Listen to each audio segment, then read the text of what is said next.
সুপ্রিয় শিক্ষার্থী, আইসিটি ক্লাসের লেকচার 2তে তোমাদের সবাইকে স্বাগত জানাচ্ছি। আমাদের আজকের পাঠ অনুবাদক সফটওয়্যার ও তার প্রকারভেদ। শুরুতেই আসি অনুবাদক সফটওয়্যার। অনুবাদক সফটওয়্যারটা কি সেটা আমরা জানব। তো অনুবাদক সফটওয়্যারের নাম শুনেই তোমরা বুঝতে পারছো যে সফটওয়্যার অনুবাদ করে, যে সফটওয়্যার অনুবাদ করে তাকে আমরা অনুবাদক সফটওয়্যার বলতে পারি। তবে যেহেতু প্রোগ্রামিং ভাষায় আমাদের এই অনুবাদক সফটওয়্যারটা প্রয়োজন হবে, তাহলে প্রোগ্রামিং ভাষার সাপেক্ষে আমাদের অনুবাদক সফটওয়্যারের সংজ্ঞাটা দিতে হবে। সেক্ষেত্রে আমরা বলতে পারবো যে সফটওয়্যারের সাহায্যে উৎস প্রোগ্রামকে বস্তু প্রোগ্রামে পরিণত করা যায় বা রূপান্তর করা যায় তাকে আমরা অনুবাদক সফটওয়্যার বলবো।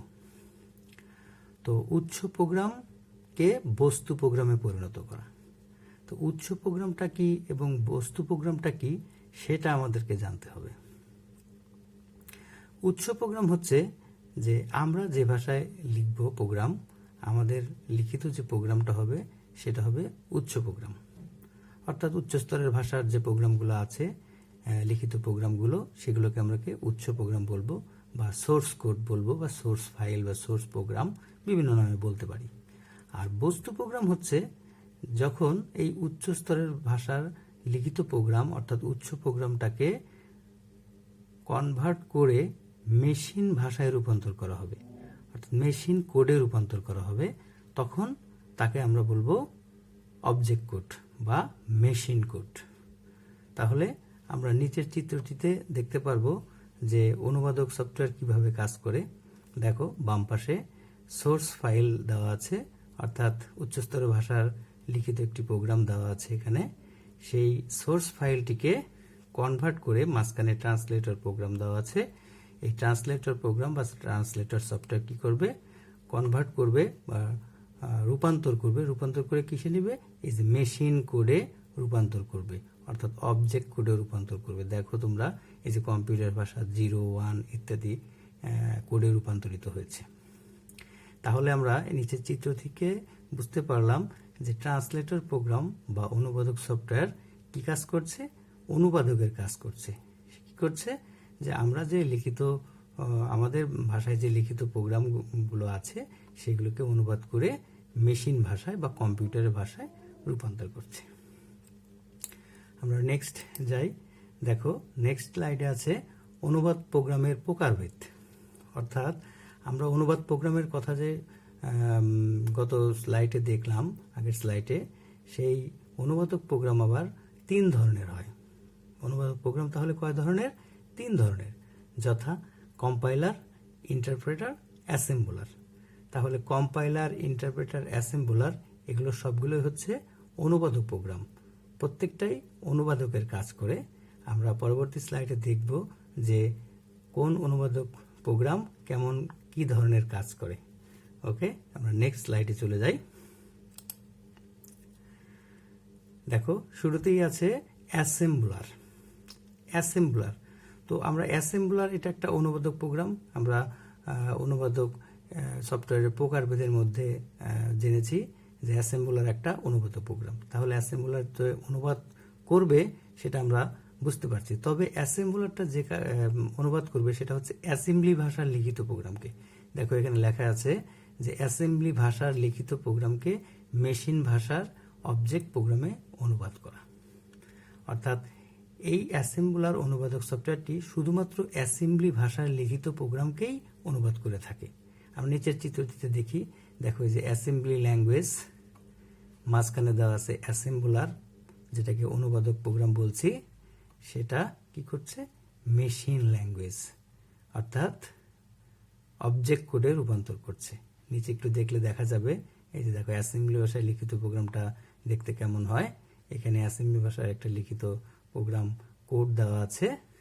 সেই সোর্স ফাইলটাকে অনুবাদক প্রোগ্রাম অর্থাৎ অ্যাসেম্বলার রূপান্তর করে মেশিন ল্যাঙ্গুয়েজ, অর্থাৎ এই দেখো 0, 1 দিয়ে একটা মেশিন কোড বা অবজেক্ট কোডে রূপান্তর করেছে। এটি হচ্ছে মূলত অ্যাসেম্বলারের কাজ আর কি, বা অ্যাসেম্বলার এইভাবে অনুবাদ করে থাকে। আমরা নেক্সট স্লাইডে যাই, দেখি। দেখো, অ্যাসেম্বলারের কিছু কাজ দেওয়া আছে। 1 নম্বরে বলছে নেমোনিক কোডকে মেশিন ভাষায় অনুবাদ করা। আমরা আগে লেকচারে জেনেছি যে অ্যাসেম্বলি ল্যাঙ্গুয়েজ কিভাবে কাজ করে, বা অ্যাসেম্বলি ল্যাঙ্গুয়েজটা কি, যে বিভিন্ন নেমোনিক কোড ব্যবহার করে অ্যাসেম্বলি ভাষায় প্রোগ্রাম রচনা করা হয়। নেমোনিক কোড বা সিম্বলিক কোড বা এই ধরনের কোড আর কি, সাংকেতিক চিহ্ন আর কি, সাংকেতিক কোড।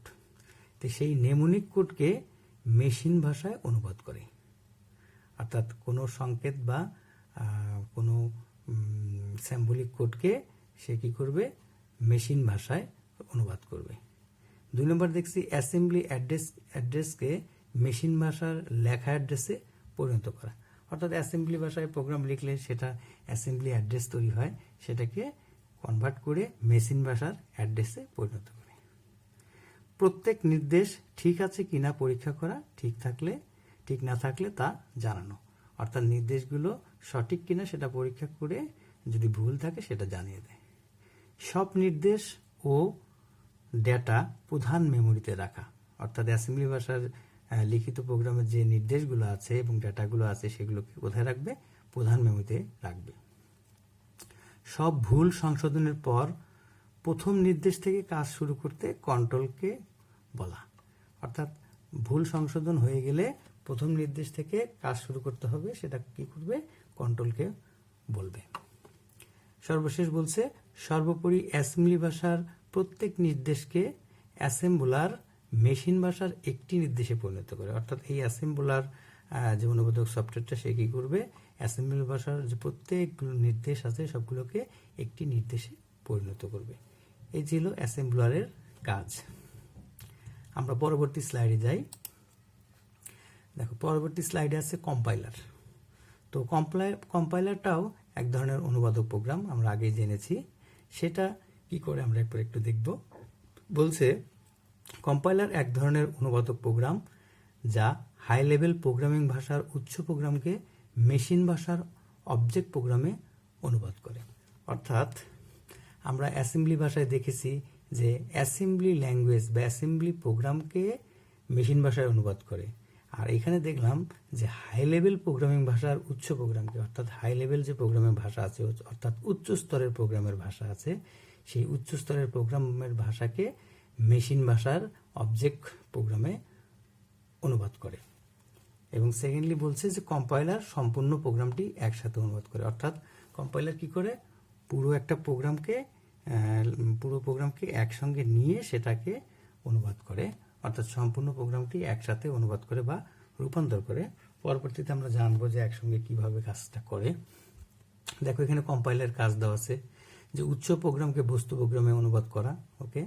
এরপর বলছে এরপর প্রোগ্রামকে লিঙ্ক করা, এর অর্থ হচ্ছে রুটিন যুক্ত করা, অর্থাৎ একটা ছোট অংশ নির্দিষ্ট কাজ করার জন্য উপযুক্ত নির্দেশ দেওয়া। অর্থাৎ রুটিন বলতে এখানে বোঝানো হচ্ছে যে একটা নির্দিষ্ট কাজ করার জন্য নির্দেশ প্রদান করা, এখানে যেমন বলছে গুণ করার জন্য নির্দেশ প্রদান করা, এরকম। নেক্সট বলছে প্রোগ্রামে কোনো ভুল থাকলে তা জানানো, অর্থাৎ প্রোগ্রামের মধ্যে যদি কোনো ভুল ত্রুটি থাকে সেটা জানাবে। প্রধান মেমোরিতে প্রয়োজনীয় স্মৃতি অবস্থানের ব্যবস্থা করা, অর্থাৎ আমাদের প্রধান মেমোরিতে যে ডাটাগুলো রাখতে হবে সেটার ব্যবস্থা করা। এরপর আমরা পরবর্তী স্লাইডে যাই। দেখো কম্পাইলারের কিছু সুবিধা দেওয়া আছে। কম্পাইলার পুরো প্রোগ্রামটিকে একেবারেই বস্তু প্রোগ্রামে অনুবাদ করে, অর্থাৎ সম্পূর্ণ শুরু থেকে শেষ পর্যন্ত পুরো প্রোগ্রামটাকে একবারেই বস্তু প্রোগ্রামে অনুবাদ করে। প্রোগ্রামে কোনো ভুল থাকলে তা জানিয়ে দেয়, আর প্রধান মেমোরিতে প্রয়োজনীয় স্মৃতির ব্যবস্থা করে, অর্থাৎ এখানে এটাকে বলে মেমোরি অ্যালোকেশন। আমরা নিচের চিত্রের দিকে তাকালে বুঝতে পারবো আসলে কম্পাইলার কিভাবে কাজ করে।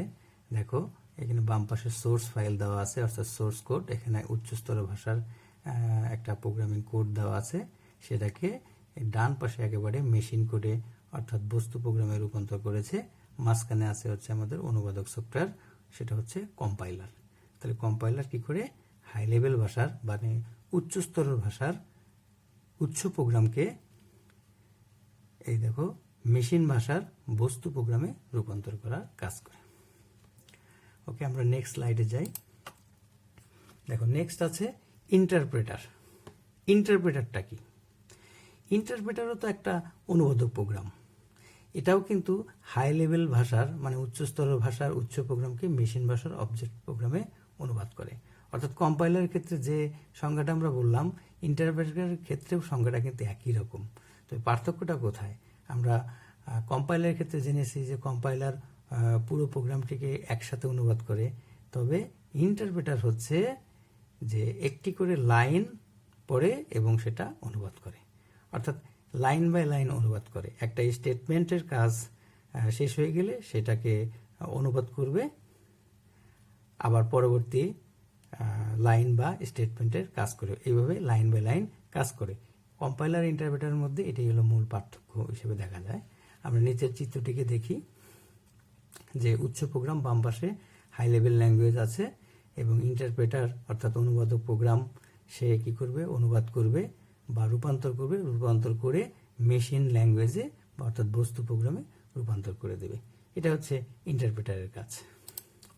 আমরা ইন্টারপ্রেটারের সুবিধা অসুবিধা দেখি যে এর প্রধান সুবিধা হলো ইন্টারপ্রেটার খুব ইউজার ফ্রেন্ডলি, অর্থাৎ ব্যবহারে প্রোগ্রামের ভুল সংশোধন করা বা প্রোগ্রাম পরিবর্তন করা সহজ হয়, অর্থাৎ খুব সহজে ভুল সংশোধন এবং প্রোগ্রামে পরিবর্তন করতে পারে। ইন্টারপ্রেটার প্রোগ্রাম আকারে ছোট বলে এর ব্যবহারে মেমোরি অবস্থানের জায়গা বাঁচে, অর্থাৎ মেমোরি কম লাগে। ইন্টারপ্রেটার ব্যবহার করলে মেমোরি কম লাগে। অসুবিধার মধ্যে আমরা দেখতে পারি, দেখো যে ইন্টারপ্রেটার ব্যবহারে প্রোগ্রাম কার্যকরী করতে কম্পাইলারের তুলনায় অনেক বেশি সময় লাগে, অর্থাৎ প্রোগ্রাম নির্বাহ করতে এক্সিকিউট করতে ইন্টারপ্রেটারের আবার বেশি সময় লাগে। ঠিক আছে, এটা একটা বড় অসুবিধা, যেখানে কম্পাইলারের এক্সিকিউশন সময়টা কম, অর্থাৎ প্রোগ্রাম নির্বাহ করতে কম্পাইলারের কম সময় লাগে, কিন্তু ইন্টারপ্রেটারের আবার বেশি সময় লাগে। আমরা নেক্সট স্লাইডে যাই। এইবার আমরা একটু কম্পাইলার ও ইন্টারপ্রেটারের পার্থক্য দেখব। সুপ্রিয় শিক্ষার্থীরা, তোমরা খুব মনোযোগ সহকারে পার্থক্যটার দিকে একটু খেয়াল করবা, কারণ এইখানে অনেকগুলো আমাদের টার্ম রয়েছে যেটা আমাদের প্রশ্নের অ্যান্সার করতে সুবিধা হবে। আমরা পার্থক্যটা ভালো করে দেখি। দেখো, বাম পাশে আছে কম্পাইলার। কম্পাইলারের প্রথমে বলছে 1 নম্বরে যে সম্পূর্ণ প্রোগ্রামটিকে একসাথে অনুবাদ করে। আমরা আগে জেনেছি যে কম্পাইলার পুরো প্রোগ্রামটিকে একসাথে অনুবাদ করে, আর ইন্টারপ্রেটার কি করে? এক লাইন করে পড়ে এবং অনুবাদ করে। 2 নম্বর বলছে সবগুলো ভুল একসাথে প্রদর্শন করে, অর্থাৎ একসাথে যেহেতু অনুবাদ করে সবগুলো ভুল একসঙ্গেই প্রদর্শন করে। আর ইন্টারপ্রেটার বলছে এক লাইন করে পড়ে ভুল প্রদর্শন করে অনুবাদ বন্ধ করে দেয়। অর্থাৎ বিষয়টা কি? যে প্রথম লাইনে যে ভুল ত্রুটি আছে সেটা প্রদর্শন করে, অর্থাৎ অনুবাদ করে এবং ভুল ত্রুটি প্রদর্শন করে কাজ বন্ধ করে দেয়, এবং এই প্রথম লাইনের কাজ যখন শেষ হয়ে যায় পরবর্তীতে আবার দ্বিতীয় লাইনে যায়, এইভাবে। 3 নম্বরে বলছে যে কম্পাইলারের ক্ষেত্রে ডিবাগিং ও টেস্টিং এর ক্ষেত্রে এটি ধীর গতি সম্পন্ন, অর্থাৎ ডিবাগিং এবং টেস্টিং এই দুইটা টার্মের ক্ষেত্রে কম্পাইলার আবার ধীর গতি সম্পন্ন। এখন কথা হলো ডিবাগিং ও টেস্টিং কি?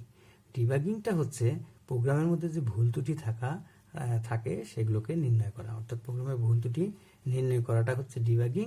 আর টেস্টিং হচ্ছে আসলে প্রোগ্রামটা যে উদ্দেশ্যে তৈরি করা হচ্ছে সেটা সঠিক হয়েছে কিনা তা পরীক্ষা করা, সেটাকে বলা হয় টেস্টিং। এই দুইটা কাজের ক্ষেত্রে কম্পাইলার ধীর গতি সম্পন্ন, আর ইন্টারপ্রেটারের ক্ষেত্রে এটি দ্রুত গতি সম্পন্ন। 4 নম্বর বলছে প্রোগ্রাম নির্বাহে কম সময় লাগে, অর্থাৎ কম্পাইলারের ক্ষেত্রে একটা পূর্ণাঙ্গ প্রোগ্রাম এক্সিকিউট করতে কম সময় লাগে, আর ইন্টারপ্রেটারের ক্ষেত্রে বেশি সময় লাগে। এরপরে দেখো 5 নম্বর কম্পাইলারের ক্ষেত্রে বলছে যে অনুবাদকৃত প্রোগ্রামটি পূর্ণাঙ্গ মেশিন প্রোগ্রামে রূপান্তরিত করে, অর্থাৎ কম্পাইলারের সাহায্যে যদি আমরা অনুবাদ করি তাহলে পূর্ণাঙ্গ প্রোগ্রামটি একটি মেশিন প্রোগ্রামে রূপান্তরিত হয়ে যায়। আর অনুবাদকৃত প্রোগ্রামটি পূর্ণাঙ্গ মেশিন প্রোগ্রামে রূপান্তরিত হয় না, কারণ এটি বারবার একসঙ্গে কাজ করে না বলে পুরোপুরিভাবে এটা মেশিন প্রোগ্রামে রূপান্তরিত হয় না। 6 নম্বর বলছে একবার কম্পাইল অর্থাৎ রূপান্তর করার পর কম্পাইল করার প্রয়োজন পড়ে না, অর্থাৎ রূপান্তর করার প্রয়োজন পড়ে না। কম্পাইলার যখন একবার একটা প্রোগ্রাম রূপান্তর করবে পরবর্তী কাজের সময় আর এটাকে রূপান্তর করার প্রয়োজন পড়ে না। কিন্তু ইন্টারপ্রেটারের ক্ষেত্রে দেখো যেটি প্রতিবার কাজের পূর্বেই পুনরূপান্তরের প্রয়োজন হয়। অর্থাৎ তুমি এই প্রোগ্রামটাকে নিয়ে যতবার কাজ করতে যাবে ততবারই তোমাকে কি রূপান্তরের প্রয়োজন পড়বে, কিন্তু কম্পাইলার ক্ষেত্রে কিন্তু সেটা না। কম্পাইলার একবার কম্পাইল করা হলে সেটা পরবর্তীতে আর কম্পাইল করার প্রয়োজন পড়ে না। এরপরে 7 নম্বর বলছে প্রধান মেমোরিতে জায়গা লাগে বেশি আর ইন্টারপ্রেটারে প্রধান মেমোরিতে জায়গা লাগে কম। কম্পাইলারের কাজের প্রক্রিয়া জটিল। 8 নম্বরে বলছে কাজের প্রক্রিয়া অপেক্ষাকৃত সহজ। এই ছিল কম্পাইলার এবং ইন্টারপ্রেটারের মধ্যে পার্থক্য। এই পার্থক্যটা ভালো করে তোমরা খেয়াল করবা, এখান থেকে অনেক প্রশ্নের অ্যান্সার তোমরা জানতে পারবা। আমরা নেক্সট স্লাইডে চলে যাই। দেখো নেক্সট স্লাইডে কম্পাইলার এবং ইন্টারপ্রেটারের কিছু উদাহরণস্বরূপ দেওয়া আছে, অর্থাৎ আমাদের সুবিধা হবে এমসিকিউ অ্যান্সারের ক্ষেত্রে। দেখো প্রথমে দেখো যে সকল প্রোগ্রামিং ভাষাকে কম্পাইল করা হয়, যেমন C, C plus plus, objective C, C sharp, Pascal, COBOL, অ্যাডাটা, visual basic, Smalltalk, Scheme, etcetera, এগুলো হচ্ছে কম্পাইলারের উদাহরণ হিসেবে বলা যায় আর কি। অর্থাৎ এই প্রোগ্রামিং ভাষাগুলোকে কম্পাইল করা হয়। আর যে সকল প্রোগ্রামিং ভাষাকে ইন্টারপ্রেট করা হয়, অর্থাৎ ইন্টারপ্রেটারের সাহায্যে যে সকল ভাষাকে রূপান্তর করা হয় সেগুলোর কিছু উদাহরণ দেখো, Q basic, PHP, Python, Perl, Ruby, JavaScript, etcetera. উদাহরণগুলো তোমরা মনে রাখার চেষ্টা করবা। পরবর্তী স্লাইডে আমি কিছু কোশ্চেন দিয়েছি, এই কোশ্চেনগুলো তোমরা ভালো করে নোট করবা এবং এর অ্যান্সারগুলো আমার স্লাইডে পাবা এবং টেক্সট বইয়ের সাহায্য নিবা। আমি সবগুলো একটু পড়ছি। দেখো প্রথমে আছে অনুবাদক প্রোগ্রাম কি, আমরা এটার অ্যান্সার আমরা অলরেডি স্লাইডে দেখেছি। কম্পাইলার কি, ইন্টারপ্রেটার কি, অ্যাসেম্বলার কি, সোর্স প্রোগ্রাম কি, অবজেক্ট প্রোগ্রাম কি। এখানে 6টা আমি জ্ঞানমূলক প্রশ্ন দিয়েছি, সবগুলোর অ্যান্সারই আমাদের আলোচনার মধ্যে চলে আসছে। এরপরে দেখো অনুবাদক প্রোগ্রাম থেকে অনুধাবনমূলক প্রোগ্রাম প্রশ্ন আর কি। দেখো এখানে 5টা প্রশ্ন দেওয়া আছে। অনুবাদক প্রোগ্রাম হিসেবে কম্পাইলার বেশি উপযোগী, ব্যাখ্যা করো। এটি তোমরা পার্থক্যতে জানতে পারবা। প্রতিবার প্রোগ্রাম নির্ভর সময় কম্পাইল করার প্রয়োজন, প্রতিবার কাজের পূর্বে অনুবাদ প্রয়োজন পড়ে না, সম্পূর্ণ প্রোগ্রামটি একসাথে অনুবাদ করে, নেমনিক কোডকে যান্ত্রিক প্রোগ্রামে রূপান্তর করে। এই 5টা প্রোগ্রামে প্রশ্নই আমার স্লাইডের মধ্যে অ্যান্সার পেয়ে যাবা। আর সবশেষে কম্পাইলার ও ইন্টারপ্রেটারের মধ্যে পার্থক্য দেওয়া আছে। আমি আগেও বলেছি পার্থক্যটা মনোযোগ সহকারে পড়লে অনেকগুলো প্রশ্নের অ্যান্সার তোমরা করতে পারবা। যেমন অনুধাবনমূলক সবগুলো প্রশ্নের অ্যান্সার এই পার্থক্য রিলেটেড, আমরা ওইখান থেকে অ্যান্সার করতে পারবো। তো শিক্ষার্থীরা, এই ছিল আমার আজকের লেকচার অনুবাদক প্রোগ্রাম সম্পর্কে। আশা করি তোমরা বুঝতে পেরেছো। এরপরেও যে কোনো ত্রুটি থাকলে তোমরা টেক্সট বইয়ের সহায়তা নেবা, আশা করি সমস্যা হবে না। ওকে, সবাইকে আজকের মতো এখানেই ধন্যবাদ জানাচ্ছি। আল্লাহ হাফেজ।